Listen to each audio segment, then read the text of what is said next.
Thank you everyone for coming today. For those of you who don't know me, my name is Amanda Pierce.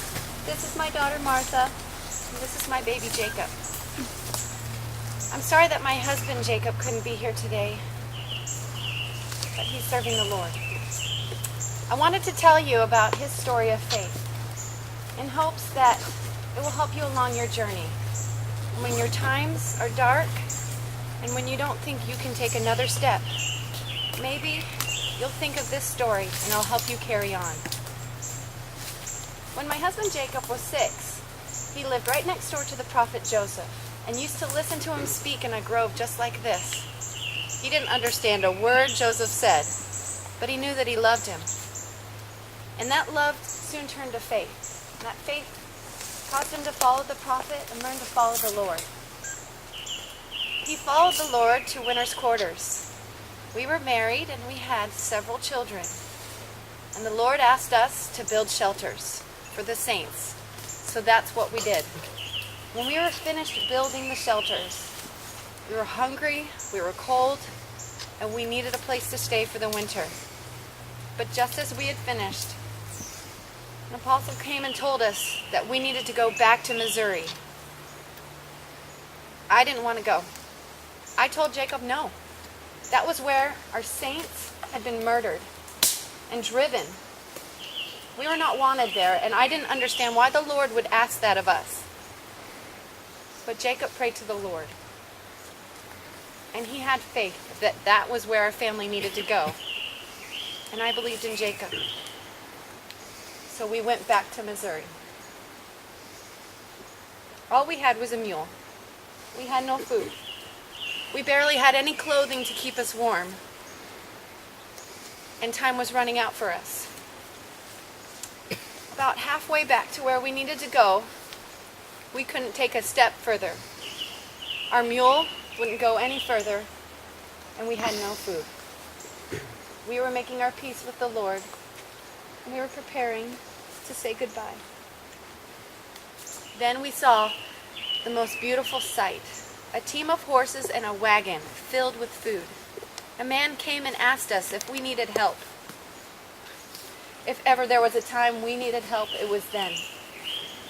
He said that he was awoken in the middle of the night several days before and told to pack up his wagon with food and blankets and go down that road. Until he found us, he didn't know why he was meant to do that. He took us under his care and back 150 miles to his home. He gave us shelter, he gave us food, and he gave us hope. But when he found out that we were Mormon, he told us we couldn't stay. But he did say that we could go to western Missouri with his brother.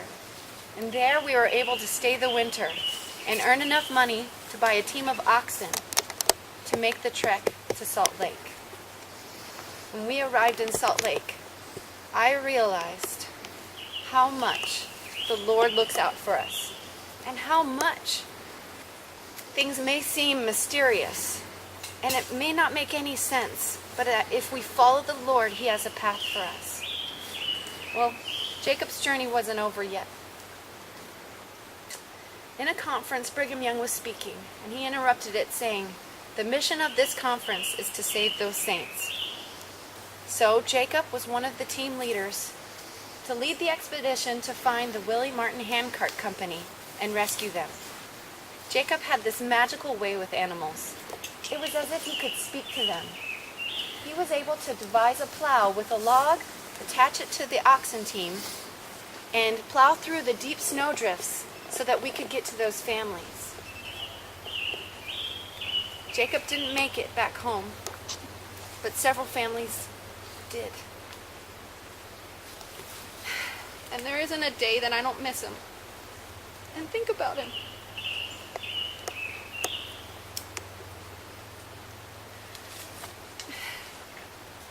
Jacob had a favorite song when things were tough, and he wanted to give us encouragement.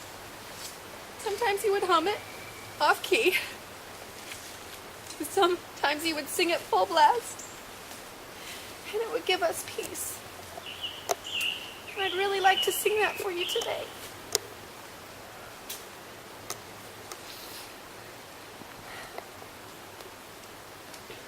Where can I turn for peace? Where is my solace? When other sources cease to make me whole. When with a wounded heart, anger or malice, I draw myself apart, searching my soul.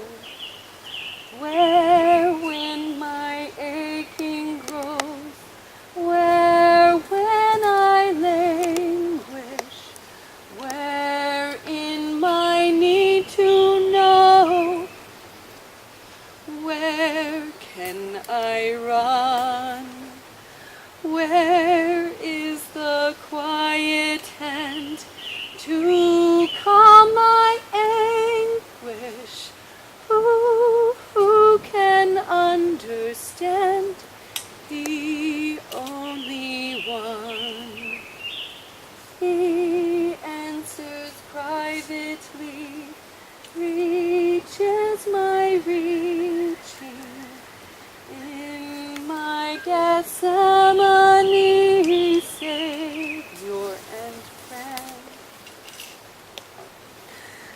Gentle the peace he finds for my beseeching. Constant he is and kind, love without end.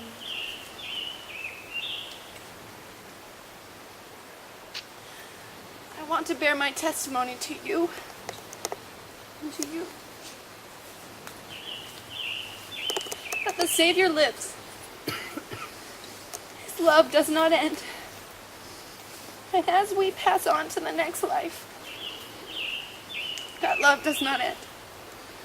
If we believe in him, if we look to him in our times of trial, we will know peace.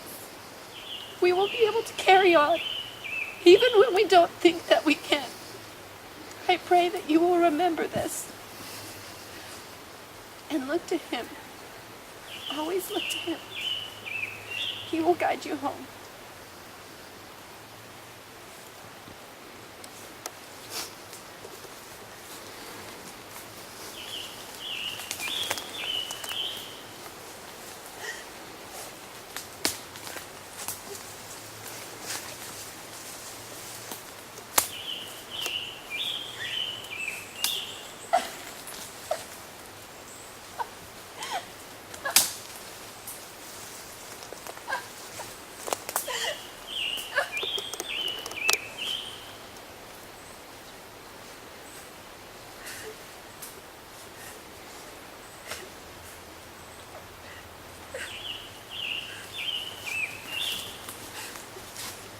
Thank you for coming. May God be with you till we meet again. Thank you.